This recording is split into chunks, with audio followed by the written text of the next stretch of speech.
Welcome to Guns, Gear, and Guns with Gary Gunderson. I am Gary Gunderson. And I know this looks bad, like a serial killer toolkit out of Dexter or something, but I just wanted to test out some of the features of the AK pattern bayonet. Honest!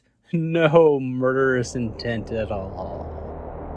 Anyway, there are several multi-tool functions built into the bayonet, and most of the time I find that a multi-tool sacrifices the ability to do something well with the convenience of reducing the number of items you have to carry. That trade-off can be a really bad deal. Worst trade deal maybe ever signed anywhere. Giving you a product that is not good for any of the purported uses instead of being a valuable tool in your kit. As you probably know, the AK pattern bayonet includes saw teeth on most variants and built-in wire cutters. In addition, the built-in wire cutters are set up so you aren't touching anything metal and could cut electric fences or wire. I've never seen anyone actually test these before, so I thought I'd make a quick video and try them all out.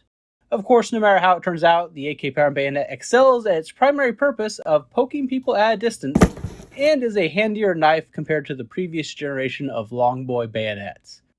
And what better way to test this than head-to-head with purpose-built tools. First up, wire cutters. I will test some wire to see how easy it is to cut with a bayonet and with some simple dikes. I've used this wire to hang up targets at the range before. It takes some force to cut through. This will be a purely subjective test, so I'll just have to comment on how difficult or easy it is by the grip.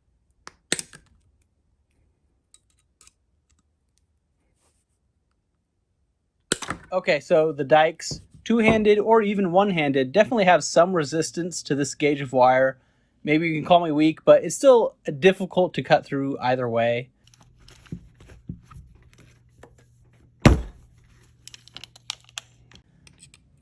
And this is more difficult with the bayonet than I thought.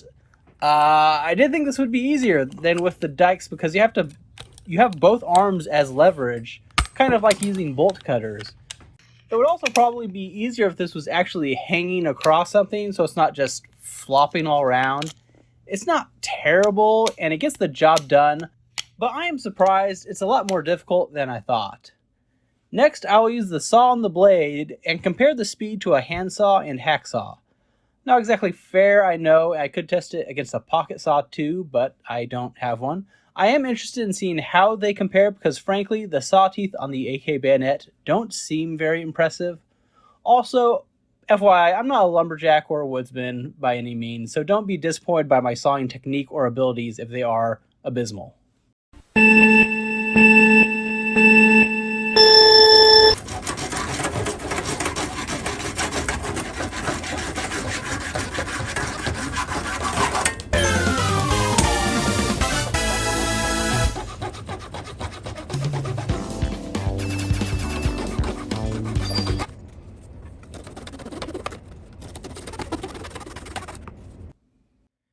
I am disappointed in the saw. I mean, it saws, but in such a way that's really hard to get through anything with any real width, which is what you would actually need to saw and not just break with your hands.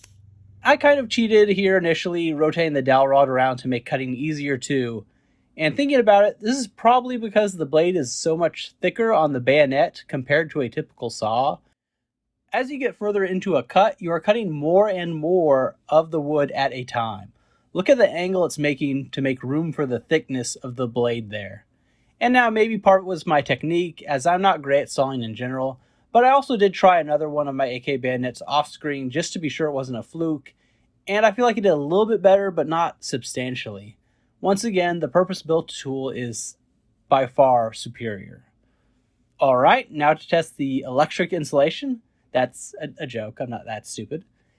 And like I said at the beginning, I think the functionality of multi-tools is pretty low, and I'll say even though the AK bayonet clearly was inferior to the purpose-built tools, it still did the job.